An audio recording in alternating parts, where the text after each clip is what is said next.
Ποιο πιστεύετε ότι είναι το φάρμακο με τη μεγαλύτερη έλλειψη στην Ελλάδα?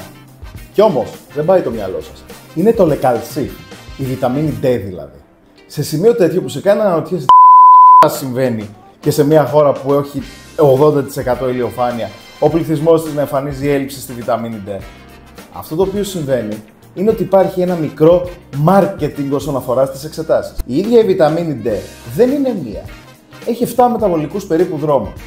Ο τελικός της δρόμος προκύπτει με τη βοήθεια των νεφρών και το τελικό παράγωγο της βιταμίνης D είναι υπεύθυνο για την ενεργή δράση στον οργανισμό.